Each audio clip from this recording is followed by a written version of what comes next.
सबको जय मसीह की। Sorry for some reason delay. हम परमेश्वर के वचन में जाएंगे भी, बाकी अनाउंसमेंट फिर हम उसके बाद हम देखेंगे। मेरे साथ परमेश्वर के वचन से निकाल सकते हैं। प्रभु के वचन से हम निकालेंगे।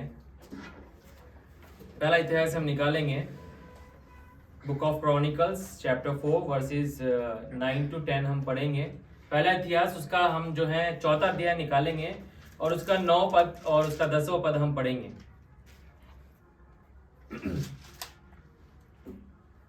कोई भी पढ़ने में अगुवाई करे। पहला इतिहास उसका 4वां अध्याय उसका 9 और 10वां पद पढ़ेंगे। Book of Chronicle, first chronicles chapter 4 versus 9 to 10। याबेस अपने भाइयों से अधिक प्रतिष्ठित हुआ और उसकी माता ने यह कहकर उसका नाम याबेस रखा, मैंने इसे पीड़ित होकर उत्पन्न किया।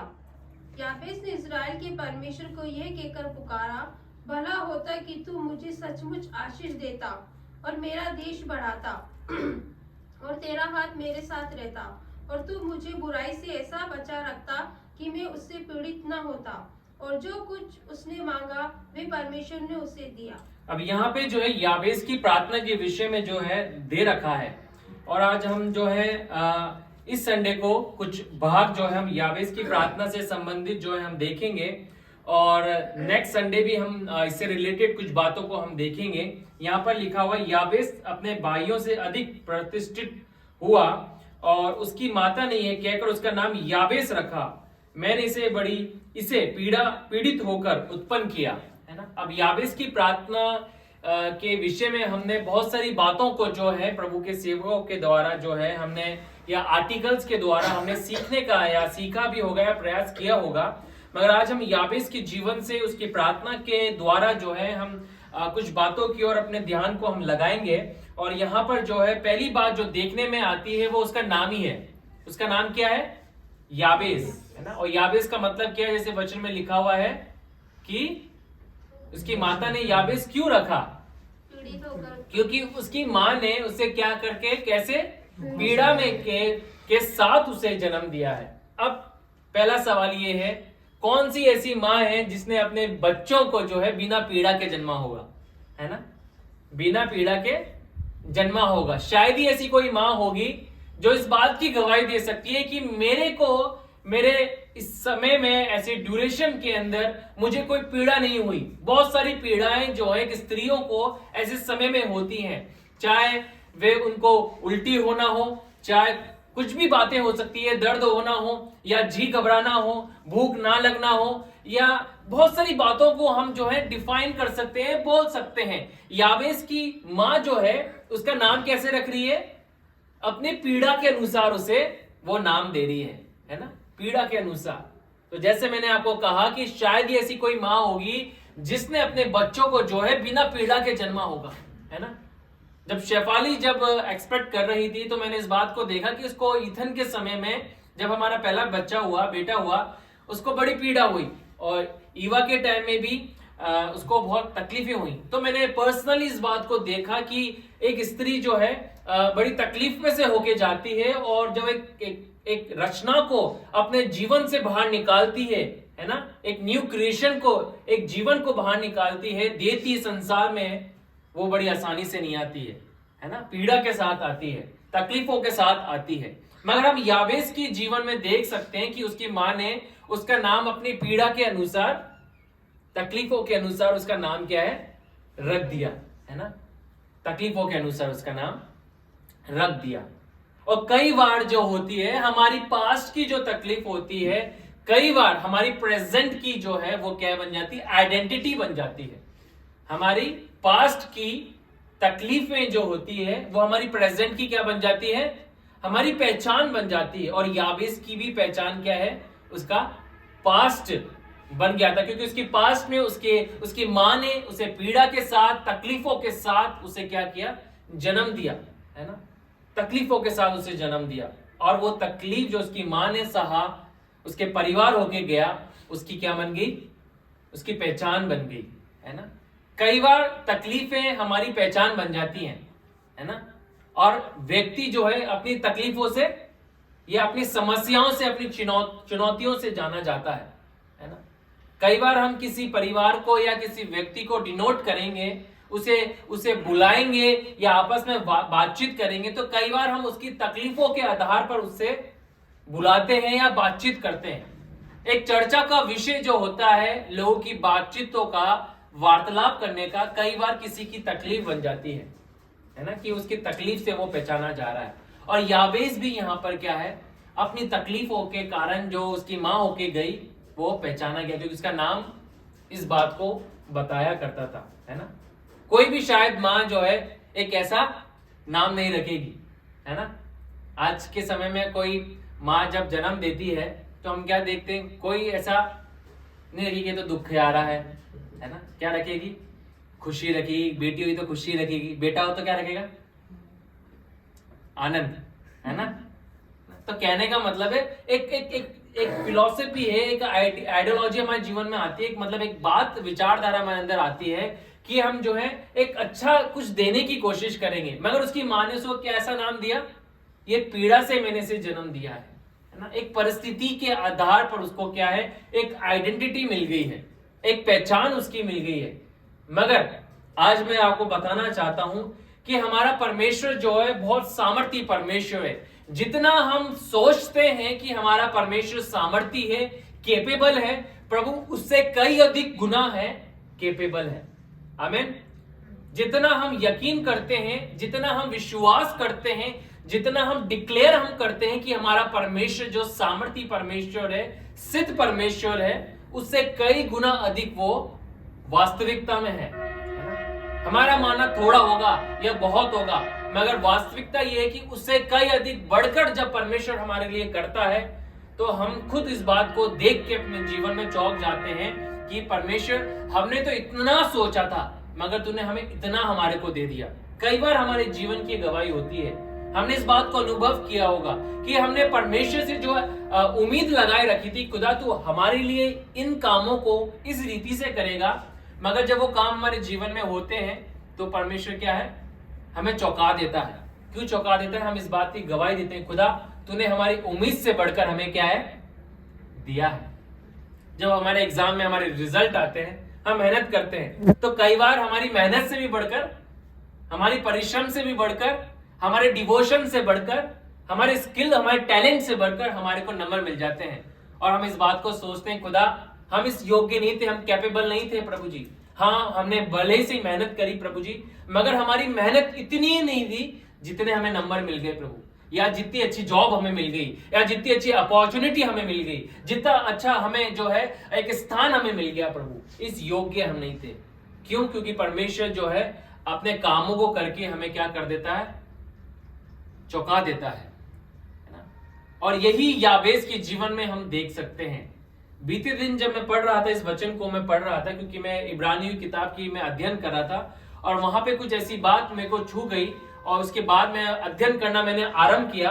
तो मैंने इस बात को, याबेस की प्रार्थना की ओर मेरा ध्यान गया, क्योंकि मैं एक लक्ष्य को पकड़ के, एक थीम को पकड़ के स्टडी कर रहा था, और मेरा ध्यान जो है उस ओर गया। उस थीम को आने वाले समय में हम देखेंगे कि वो थीम क्या है ना। इसलिए मैंने कहा कि आने वाले रविवार में हम इसको और गहराई से हम देखेंगे, क्योंकि आज जो है प्रभु भोज भी है, तो हम उसमें भी हम पार्टिसिपेट हम करेंगे, उसको भी हम लेंगे। इसलिए आज जो है हम इंट्रोडक्शन के रूप में इस वचन को हम देखेंगे, है ना। फिर भी आप मेरे साथ निकाल सकते हैं परमेश्वर के वचन से इसी का 4 अध्याय का 10वां पद, वापस से पढ़े हुआ।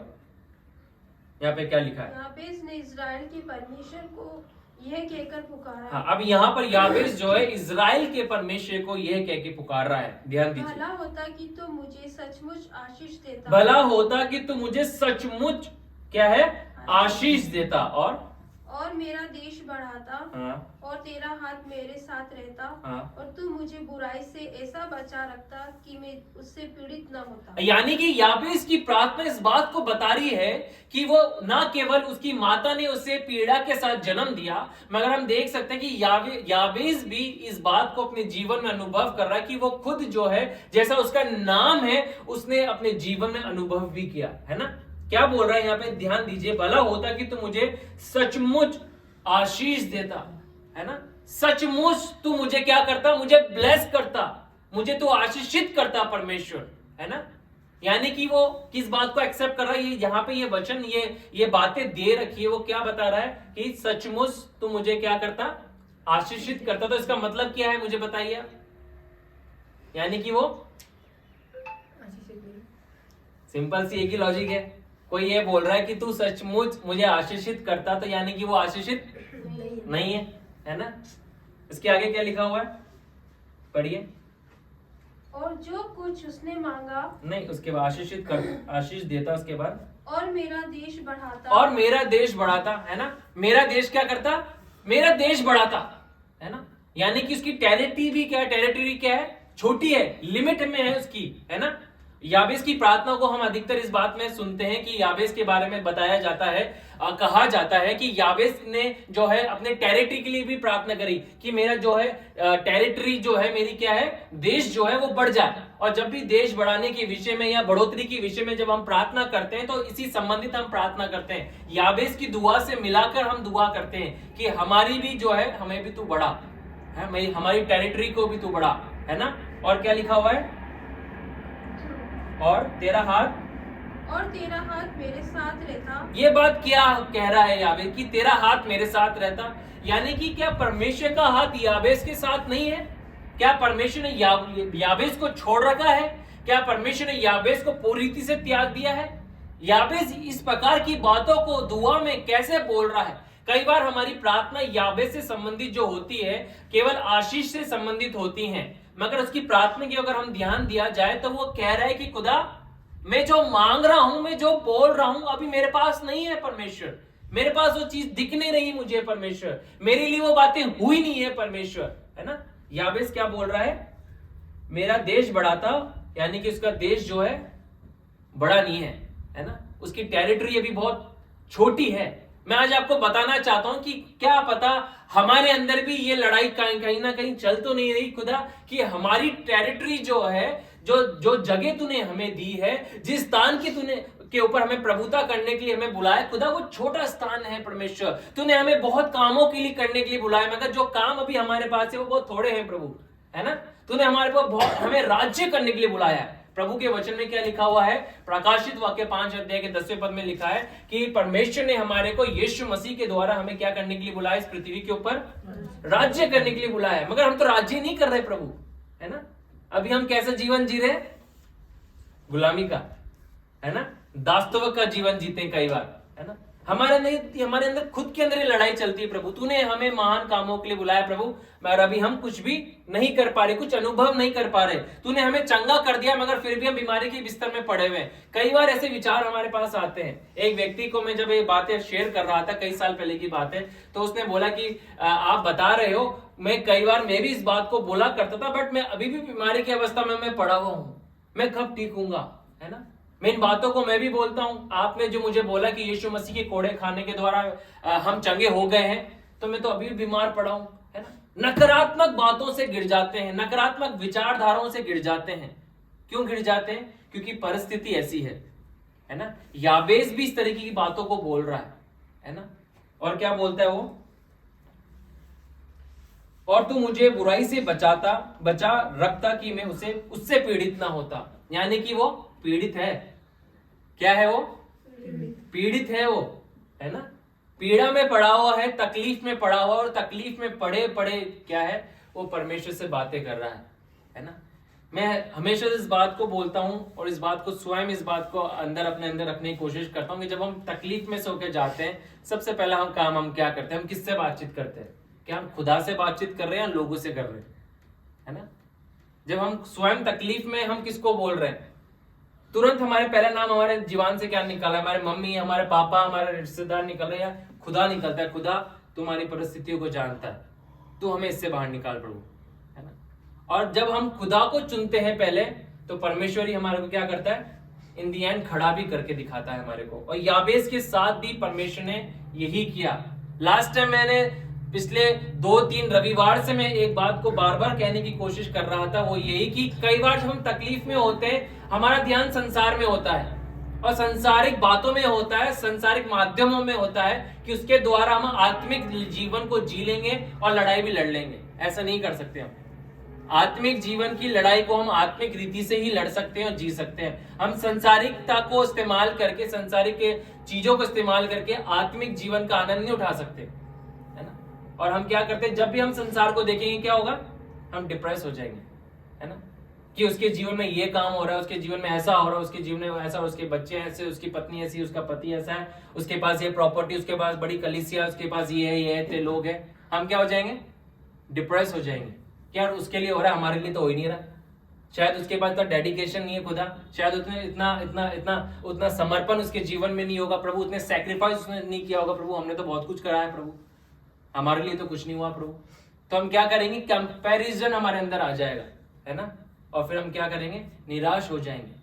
मगर याबेस क्या कर रहा है यहाँ पे, याबेस कंपेयर नहीं कर रहा। याबेस तुरंत क्या, कहां जा रहा है, वो प्रभु के पास जा रहा है, प्रभु से मांग रहा है, प्रभु से प्रार्थना कर रहा है, खुदा मैं तेरे पास आता हूं, मैं पीड़ित हूं प्रभु, भले से मैं अपने जीवन में उन आशीषों को नहीं देख पा रहा परमेश्वर, तेरे कामों का अनुभव नहीं कर पा रहा, तेरे चमत्कार को नहीं देख पा रहा, तेरे उपायों को नहीं देख पा रहा प्रभु जी, मगर खुदा मैं तेरे पास आना नहीं छोड़ूंगा परमेश्वर, तेरे चरणों में बैठना नहीं छोड़ूंगा, तेरे वचनों को पढ़ना नहीं छोड़ूंगा प्रभु। मुझे प्रार्थना का उत्तर नहीं दिख रहा, मेरे प्रार्थना को मैं देख नहीं पा रहा पूरी होते हुए परमेश्वर प्रभु जी, भले से मेरे जीवन में वो चमत्कार मुझे नहीं दिख रहे परमेश्वर, मगर खुदा मैं तेरे पास आना नहीं छोड़ूंगा प्रभु जी, क्योंकि मैं जानता हूं ये बातें जो खुदा तूने जो कही हैं, जो बातें तूने जो पास्ट में अपने लोगों के लिए करी है प्रभु, आज भी तू मेरे लिए कर सकता है परमेश्वर। तो योग्य परमेश्वर है, इसलिए मैं तेरे पास आऊंगा, गिड़गिड़ाते हुए आऊंगा, खटखटाते हुए आऊंगा, बार बार आऊंगा परमेश्वर, तुझसे मांगूंगा, तुझसे बोलूंगा। क्या बोलूंगा खुदा, ये बातें तूने प्रकट करी, ये बातें तूने अपने लोगों के लिए करी खुदा,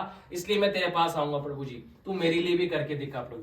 कई बार हम निराश हो जाते हैं, ऐसा नहीं है कि मैं यहाँ से प्रचार कर रहा हूं मैं निराश नहीं होता, मैं भी निराश होता हूं। मेरे जीवन में बहुत सारी बातें आती हैं जब मैं देखता हूं अपने जीवन के अंदर, बट एक बात जो खुदा के वचन से मुझे आकर्षित करती है वो ये कि हमें खुदा के पास दौड़ के जाना है ना। कई बार जब मैं बहुत ज्यादा निराश हो जाता हूँ, बहुत सारी बातें आती ना, तो मैं किसी इंसान के पास नहीं जाता, मैं तुरंत अकेले में जाता हूँ, खुदा के पास ही आता हूँ। मैं किसी से बात करने के प्रयास भी नहीं करता। क्यों? क्योंकि मुझे पता है थोड़े समय की वो हमारे को समझा सकते हैं, सांत्वना दे सकते हैं, मगर जब वो गए हमसे दूर, उनकी बातें भी दूर हो जाएंगी। पर खुदा हमारे साथ है, वो हमारे हृदय से बातचीत करता है ना, वो हमारे को शांति देता है, वो हमारे को तसल्ली देता है, वो बातें जो उसने कही है वो ही पूरी कर सकता है ना। तो याबेस क्या कर रहा है, याबेस किसके पास जा रहा है, परमेश्वर के पास जा रहा है, प्रभु से क्या कह रहा है, और जो कुछ उसने मांगा वह परमेश्वर ने उसे क्या दे दिया। हालेलुया। ये पाठ को हम पकड़ते हैं, किस पाठ को हमने याबेस की प्रार्थना से अधिकतर हमने पकड़ने का प्रयास किया, हमने इस पाठ को पकड़ने का प्रयास किया कि खुदा तू आशीषित दे दे, खुदा तू हमारे लिए कर दे, खुदा तू हमारे जीवन में चमत्कार कर दे। बट हम याबेस की जीवन की परिस्थितियों को भूल जाते हैं कि याबेस भी पीड़ित था, तकलीफ में से होके गया, और खुदा की प्रतिज्ञा को तो हम ले लेते हैं, मगर उसके रस्तों पे चलने के लिए में जो दुख हमें उठाने पड़ते हैं, हम उसकी चर्चा नहीं करते। कई बार हम उसके बारे में बातचीत नहीं करते। हमें प्रतिज्ञा बहुत अच्छी लगती है, क्या लगती है हमें, प्रोमिसेस बहुत अच्छी लगती है ना। 31 दिसंबर को हमें क्या अच्छी लगती है, प्रोमिसेस अच्छी लगती है ना। परमेश्वर कहता है मैं तुम्हें छिपा हुआ धन दूंगा, है ना, गड़ा हुआ तुम्हें क्या दूंगा, खजाना तुम्हें दे दूंगा। पर वो मिलेगा कैसे, उसके लिए क्या क्या करना नहीं पड़ेगा, प्रभु वो नहीं बताता है ना, प्रभु लेके जाता है ना। अगर परमेश्वर सारी बातें बता दे ना, तो हम जाने का कदम ही नहीं उठाएंगे। अगर सारी रोड की जर्नी के डिटेलिंग प्रभु बता दे ना, तो शायद ही कोई इंसान परमेश्वर की सेवा को चुनेगा या प्रभु के पीछे आने के लिए तैयार होगा। परमेश्वर धीरे धीरे करके उन बातों को बताता है, रिवील करता है।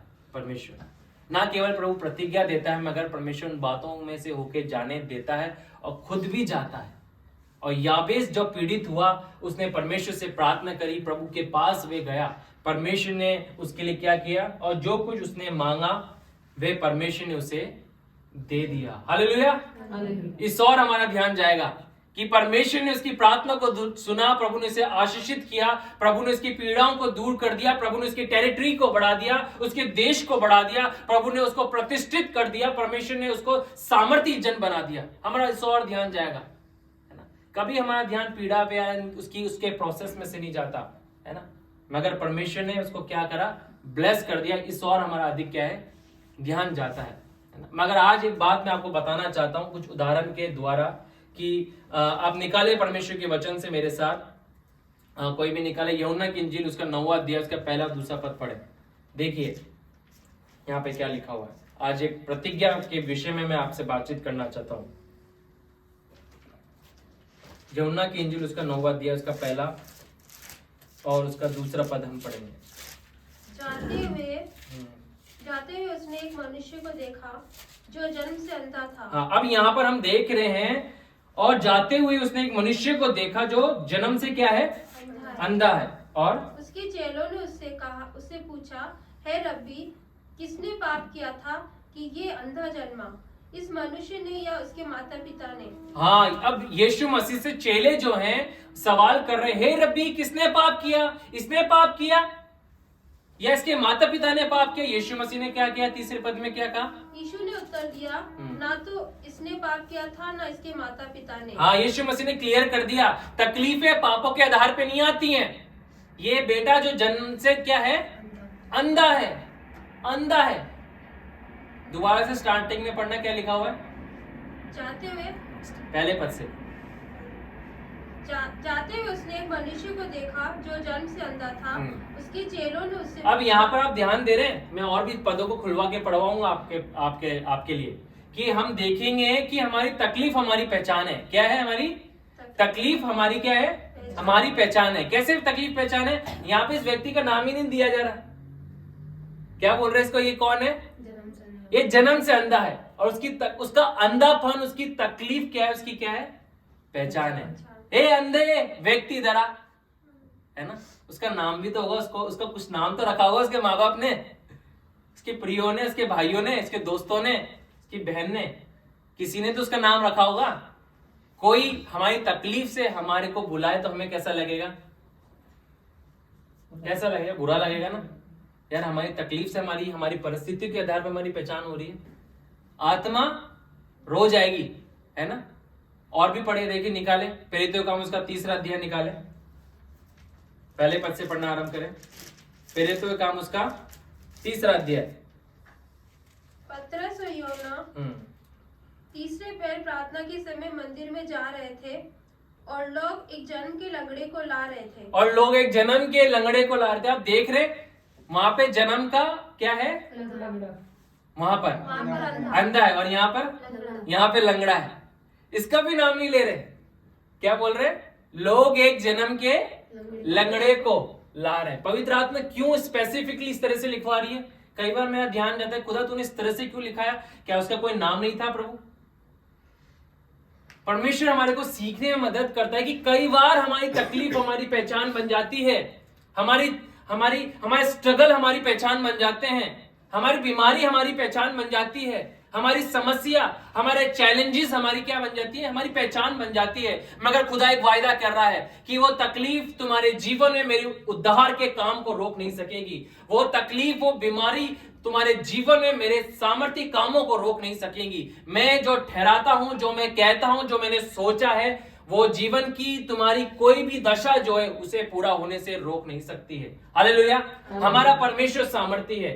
चाहे हमारी तकलीफ हमारा पहचान क्यों ना बन गई हो, चाहे लोगों की बीमारी उनकी पहचान क्यों ना बन गई हो, उनकी समस्या, उनका अंधापन जो है, उनका लंगड़ापन जो है, चाहे वो कैंसर की बीमारी से जूझ क्यों ना रहा हो, वो कैंसर उसकी पहचान क्यों ना बन गई हो, मगर परमेश्वर क्या बोलता है? मैं सामर्थ्य हूं उस पहचान को बदलने में, मैं सामर्थ्य हूं उस बीमारी से तुम्हें चंगा करने में, मैं सामर्थ्य हूं तुम्हारे जीवन में तुम्हारी हर एक दशा को बदलने में। आज भले से तुम्हारी पहचान तुम्हारी तकलीफ से हो रही है, मगर मैं तुम्हें बताना चाहता हूं, मैं तुम्हारी तकलीफों को क्षण मात्र में बदलने की क्या रखता हूं? सामर्थ रखता हूं। और ये बातें मुझे तुम्हारे जीवन में काम करने से रोक नहीं सकती हैं। ये बातें तुम्हारे जीवन में मेरी प्रतिज्ञाओं को पूरा होने से रोक नहीं सकती हैं, चाहे हमारी दशा कैसी भी क्यों ना हो। प्रभु एक वायदा हमसे कहता है कि ये तकलीफ, ये बातें, ये परिस्थिति मेरे कामों को तुम्हारे जीवन में पूरा होने से क्या है?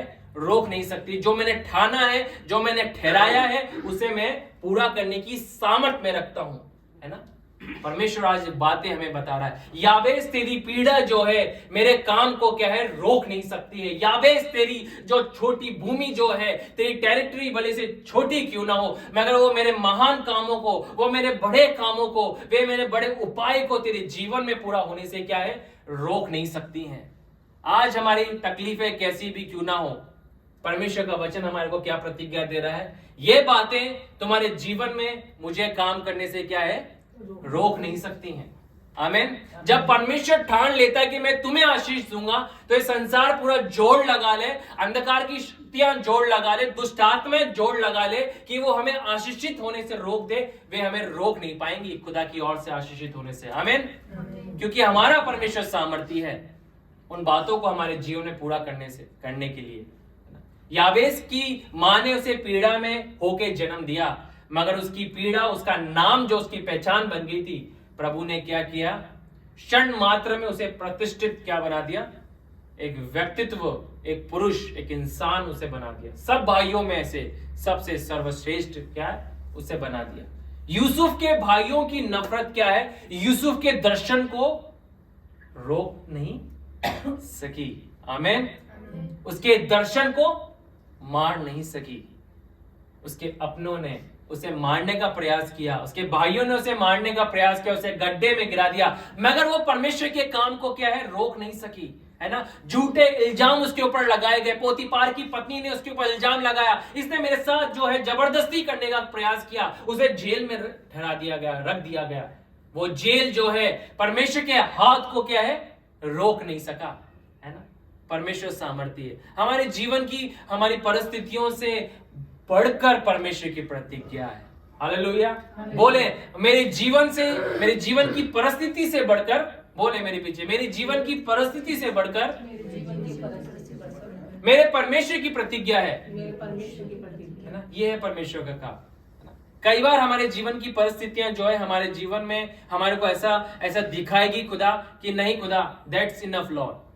और जब मैं कि एक प्रभु के सेवक के विषय में मैं पढ़ रहा था, और जब मैं उनके विषय में मैं पढ़ रहा था, अभी कुछ समय की पहले की बात है, तो उन्होंने कहा कि मैं जीवन में इतना निराश और इतना हताश हो गया, मैं हजार लोगों को बोला कि मैं प्रचार करता था, और मेरे प्रचार के द्वारा बहुत सारे लोग आशीषित हुआ करते थे, मेरे प्रचार के द्वारा जो है लोग चंगे हो जाया करते थे, मैं उनके लिए प्रार्थना भी नहीं करता था, मगर वो मेरे प्रचार को सुन के उनकी दुष्टात्मा निकल जाया करती थी। मगर वो बोले मैं इतना निराशा में मैं अपने जीवन को जी रहा था, लोगों को पता नहीं था कि पुलपिट के आगे मैं इतना आनंद के साथ प्रचार कर रहा हूं, मगर जब मैं उतरता था नीचे, मैं उतना ही ज्यादा निराशा में अपने जीवन को जी रहा था, है ना। और एक दिन उन्होंने लिखा अपनी किताब के अंदर, मैं क्विट करने वाला था आखिरी संदेश को देके, खुदा अब से मैं तेरी सेवा नहीं करूंगा, बस प्रभु मैं हार चुका हूं प्रभु, है ना।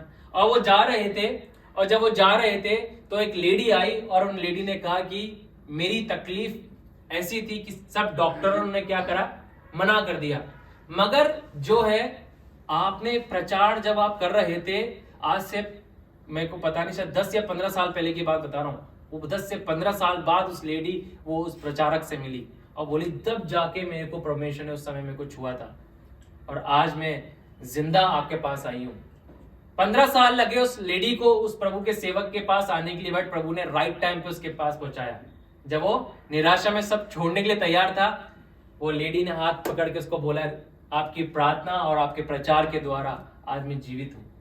तब उसको हिया मिला, नहीं भले से मुझे नहीं लग रहा, बट प्रभु काम कर रहा है ना। तो यही सबसे इंपॉर्टेंट चीज है हमारे जीवन के अंदर। हमें नहीं लग रहा कि खुदा काम हो रहा है या नहीं हो रहा, किसी के जीवन में कुछ दिख रहा है नहीं दिख रहा, मुझे भी नहीं लगता कि खुदा हो रहा है या नहीं हो रहा परमेश्वर, है ना। कई बार मुझे लगता है खुदा इतने से लोग आते हैं परमेश्वर, मगर मुझे पता है इस बात के लिए कि खुदा का काम जब हम कर रहे हैं, भले से मैं भी निराश हो जाता हूँ, मगर इन दी एंड खुदा अपने वचन से हमें इंकरेज करता है, अपनी आत्मा के द्वारा। नहीं, ये खुदा का काम है ना। प्रभु एक सेकंड नहीं लगाएगा जिस दिन भीड़ की भीड़ आ जाएगी, है ना। आमीन। एक चमत्कार काफी है, केवल एक चमत्कार, है ना, जीवन की हर एक दशा, हर एक परिस्थितियों को बदल देने के लिए, है ना।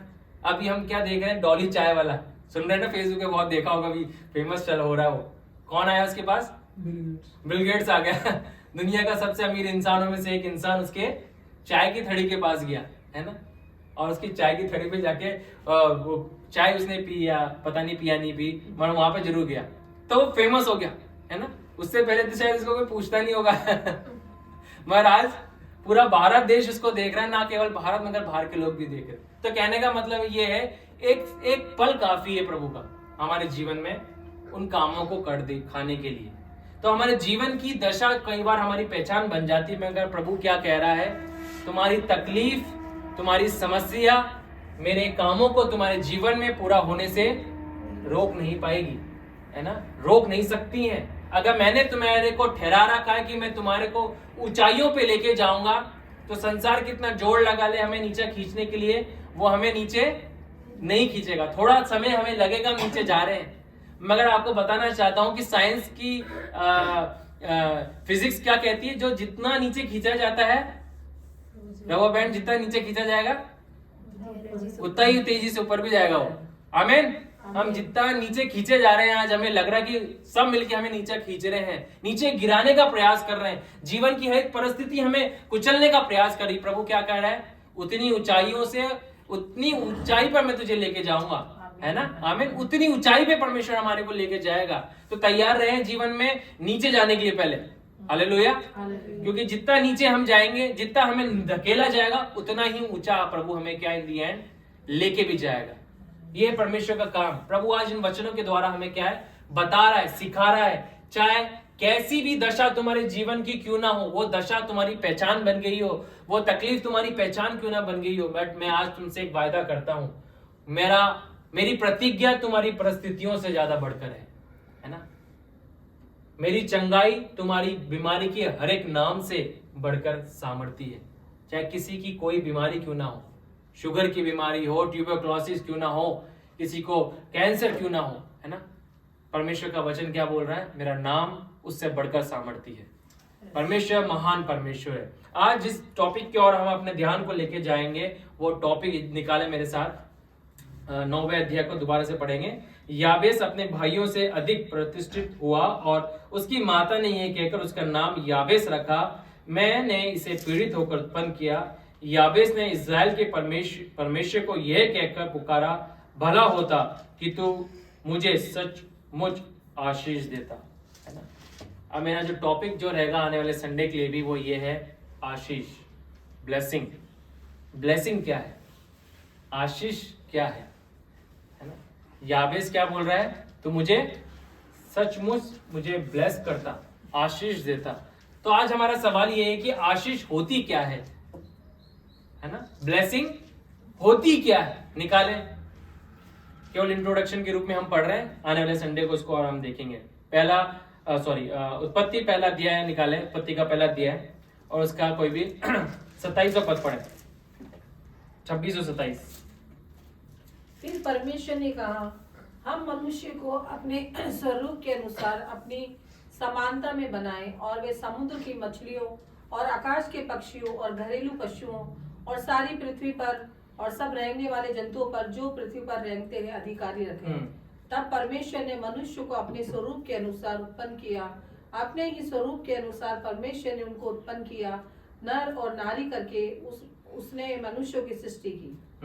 और 28 पद, और परमेश्वर ने उनको आशीष दी और उनसे कहा, फूलो फूलो और पृथ्वी पर भर जाओ और उसको अपने वंश में कर लो, और समुद्र की मछलियां तथा आकाश के पक्षी और पृथ्वी पर रेंगने वाले सब जंतुओं पर अधिकार रखो। अब परमेश्वर क्या कर रहा है, यहाँ पर मनुष्य को आशीष दे रहा है। क्या दे रहा है, परमेश्वर ने उन्हें क्या दी, आशीष दी। क्या आशीष दी, फूलो फलो और पृथ्वी पे भर जाओ। सबसे पहले आशीष परमेश्वर ने किसको दी, बताइए। सबसे पहले आशीष, इससे पहले आशीष दी, निकाले परमेश्वर के वचन को और उसका कोई भी पढ़े। 21 पद से पढ़ना आरंभ करें, पहले अध्याय का 21 पद। इसलिए परमेश्वर ने जाति जाति के बड़े बड़े जल जंतुओं को और उन सब जीवित प्राणियों को भी सृष्टि की जो चलते फिरते हैं, जिनसे जल बहुत ही भर गया, और एक एक जाति के उड़ने वाले पक्षियों की भी सृष्टि की, और परमेश्वर ने देखा कि अच्छा है। और परमेश्वर ने ये कहकर उनको आशीष दी, फूलों फलों और समुद्र के जल में भर जाओ और पक्षी पृथ्वी पर बढ़े। तथा सांझ हुई, फिर भोर हुआ, इस प्रकार 5वें दिन होगा। अब 5वें दिन में परमेश्वर ने सबसे पहले आशीष दी। किसको दी? जीव जंतुओं को दी, है ना। जल के रहने वाले जो जीव जंतु परमेश्वर ने बनाए, आकाश के पक्षी जो बनाए, 5वें दिन में परमेश्वर ने उनको ब्लेसिंग दी। क्या ब्लेसिंग दी? फूलों फलों और पृथ्वी पे क्या है, तुम बढ़ जाओ। तो ब्लेसिंग क्या होती है? ब्लेसिंग को किससे हम डिनोट कर सकते हैं, डिफाइन कर सकते हैं कि ब्लेसिंग क्या होती है? क्या धन ब्लेसिंग है? पैसा ब्लेसिंग है? शौहरत ब्लेसिंग है? वचन में क्या लिखा है? धन तो यहोवा की आशीष से मिलता है, ये लिखा है। तो आशीष है क्या? याबेस ने प्रार्थना करी, प्रभु तू मुझे सचमुच में आशीषित करता। तो आशीषित करता, तो आशीष होती क्या है ना। हम इस टर्म को बहुत ज्यादा इस्तेमाल करते हैं आज के समय में, ब्लेसिंग। प्रभु तुझे आशीष दे, मैं तो बहुत ज्यादा करता हूं। मैं जब इसका बर्थडे होता है, मैं नीचे ब्लेसिंग जरूर लिखता हूँ, ब्लेसिंग्स, है ना। हर मैसेज के बाद मैं ब्लेसिंग्स जरूर लिखता हूँ। मैं खुद बहुत इस्तेमाल करता हूँ इस वचन को, इस वाक्य को, कि प्रभु आपको आशीष दे। मगर आशीष होती क्या है प्रभु की? आशीष का मतलब होता क्या है ना।